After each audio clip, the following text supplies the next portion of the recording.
Assalamualaikum warahmatullahi wabarakatuh. Kita bertemu lagi di informasi kesehatan dan kedokteran terkini di Doctors on YouTube channel.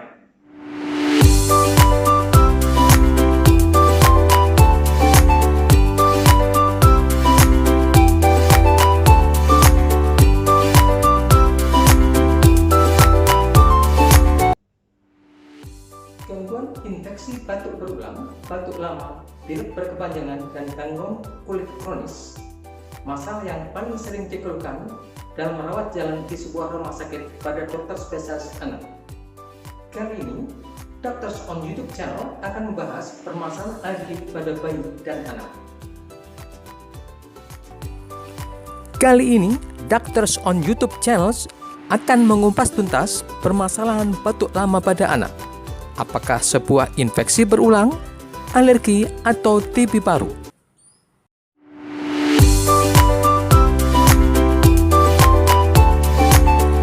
Orang tua si Jamal sangat khawatir karena sejak usia 6 bulan hingga 3 tahun, hampir tiap bulan selalu ke dokter karena sakit.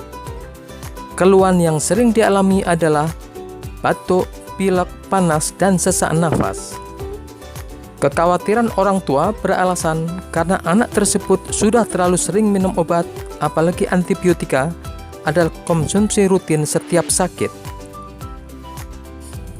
Hal ini lebih mengkhawatirkan orang tua ketika anak beberapa kali dirawat di rumah sakit karena demam tinggi dan batuk semakin parah dan semakin hebat. Kekhawatiran orang tua tiba pada puncaknya saat anak didiagnosis tuberkulosis, TB paru, atau awam menyebut flek paru. Tapi orang tua menyangkal saat dilakukan second opinion ke dokter ahli yang lain, ternyata anak dinyatakan tidak mengidap TB paru.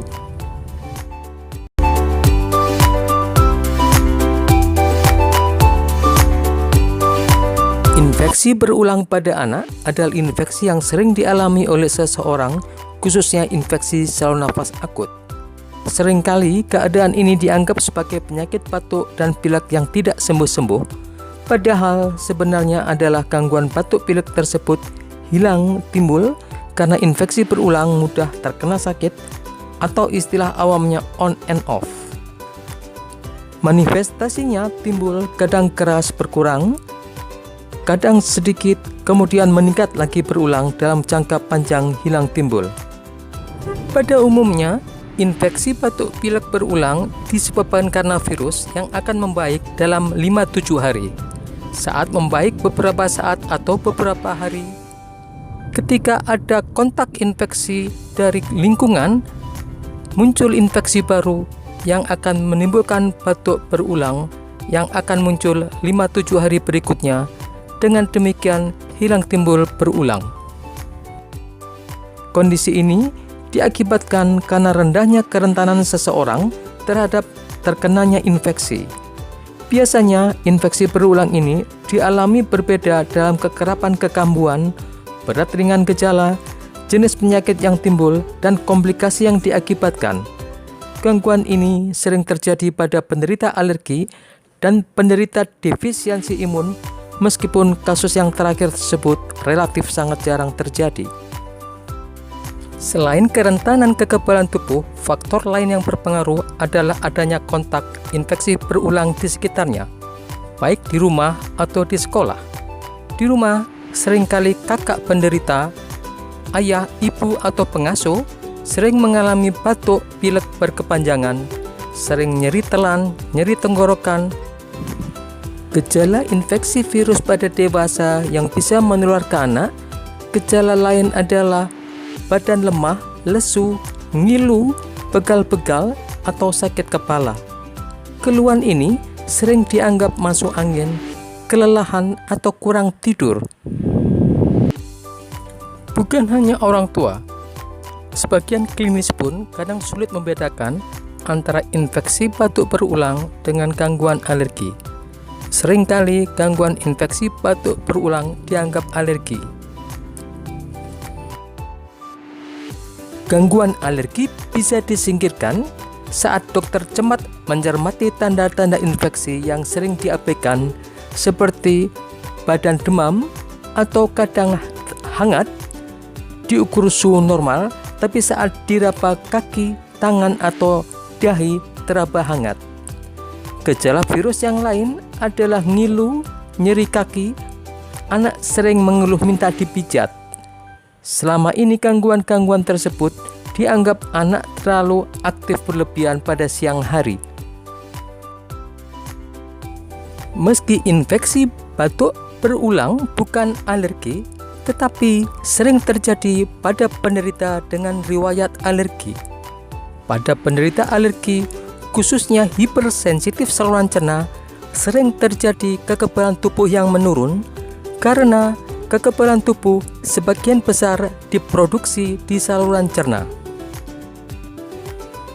Seringkali infeksi batuk berulang dianggap orang tua atau sebagian dokter sebagai alergi debu.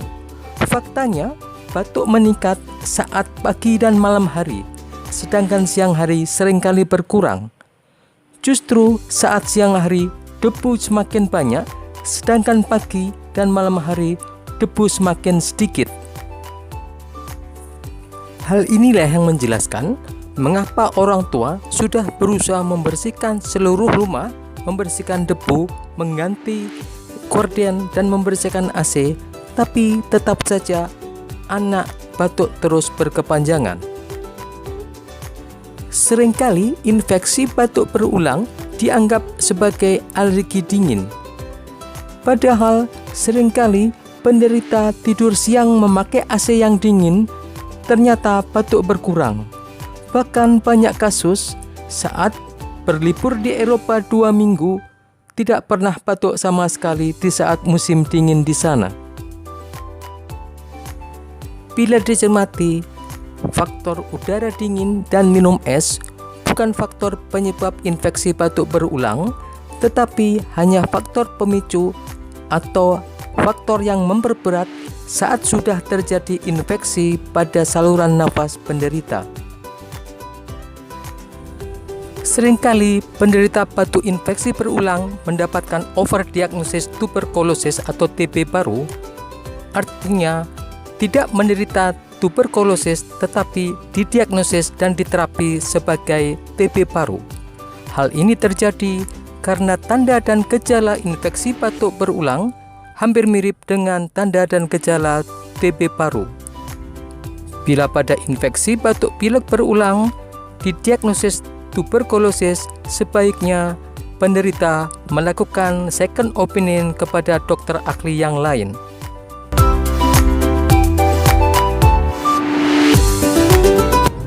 Banyak faktor risiko dan faktor penyebab terjadinya infeksi batuk pilek berulang.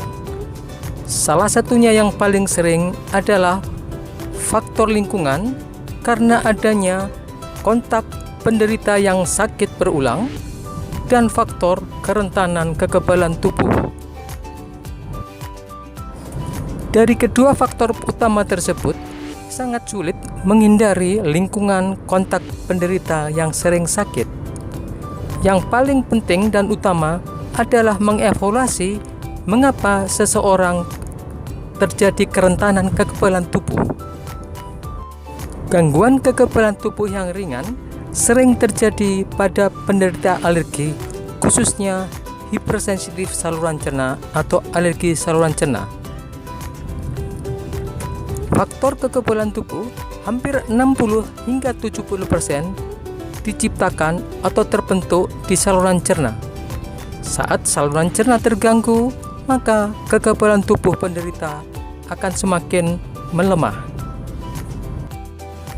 Tanda dan gejala hipersensitif saluran cerna atau alergi saluran cerna diantaranya adalah sering mual, muntah, nyeri perut, sulit buang air besar atau konstipasi, atau sebaliknya beberapa kasus mudah terjadi diare.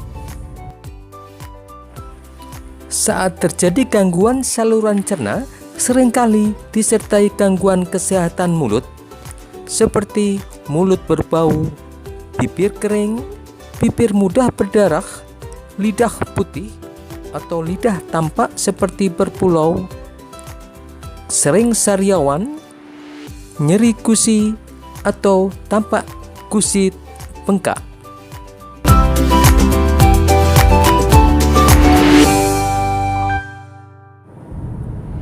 Bila infeksi batuk berulang tidak ditangani dengan baik, sering kali timbul berbagai macam komplikasi. Komplikasi yang muncul adalah demam yang tinggi dan batuk semakin keras. Batuk semakin keras, batuk seperti menggonggong, suara parau dan serak.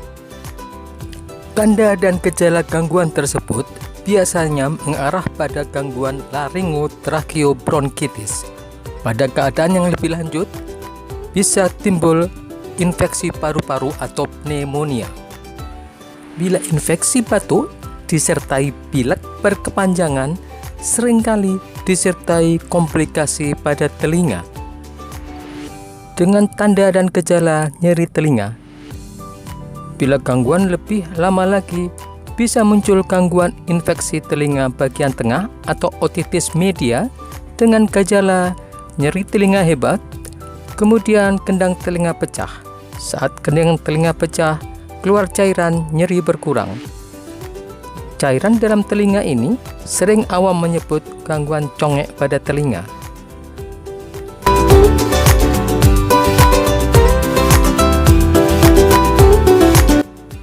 Pemberian anti alergi, obat batuk, dan obat pilek tampaknya bukan jalan keluar utama karena hanya bersifat sesaat mengurangi gejala. Sebagian besar kasus tidak memerlukan antibiotika karena penyebab utama infeksi berulang adalah infeksi virus. Batuk keras, dahak, dan ingus hijau bukan indikasi pemberian antibiotika karena masih merupakan perjalanan penyakit infeksi virus. Pemberian vitamin imunomodulator dan pemberian imunisasi influenza seringkali tidak seperti yang diharapkan. Penanganan terbaik adalah memperbaiki problem utama, perbaikan kekebalan tubuh. Bila kekebalan tubuh dipengaruhi oleh hipersensitif saluran cerna atau alergi saluran cerna, maka penghindaran makanan tertentu dapat memperbaiki keluhan pada penderita.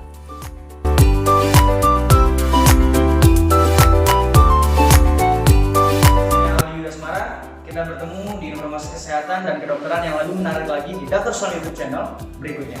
Wassalamualaikum warahmatullahi wabarakatuh.